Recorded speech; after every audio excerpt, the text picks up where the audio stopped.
আজ বানাবো চিকেন চাপ। এখানে 110 থেকে 115 গ্রামের মতো পিস মাংস আছে ও সেটা দই দিয়ে ম্যারিনেট করা।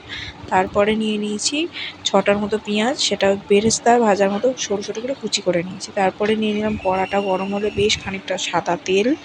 তো তার মধ্যে দিয়ে দেবো হচ্ছে পেঁয়াজ ভাজা, যে কাটাটা করেছিলাম পেঁয়াজটা ভাজবো বলে বেরেস্তায়, সেই পেঁয়াজটা দিয়ে দিলাম।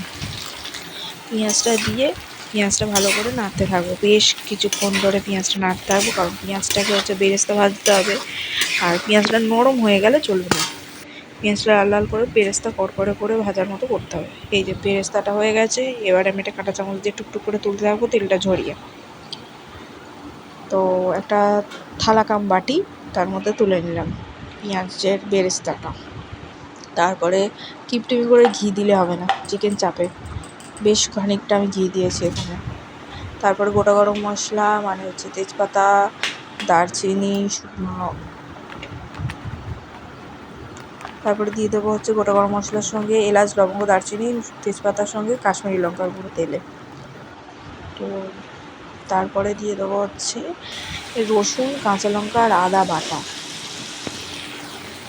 কড়ার মধ্যে দিয়ে দিয়েছি 15টার মতো রসুন, 4টে কাঁচা লঙ্কা আর 1 গাঁটের মতো আদা।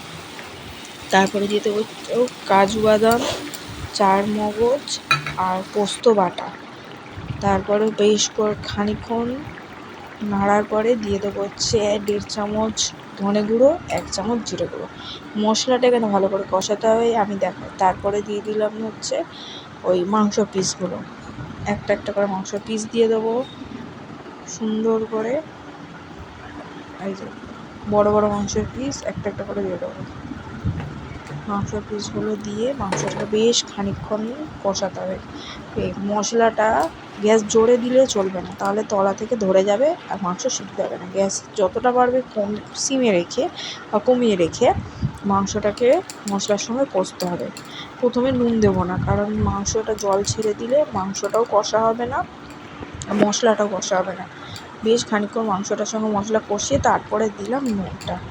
তারপর এখানে দিয়ে দিলাম পেঁয়াজের বেরেস্তাটা, মিক্সিতে আমি বেটে নিয়েছিলাম একটুখানি জল দিয়ে, সেই পেঁয়াজের বেরেস্তাটা আমি দিয়ে দিলাম এখানে।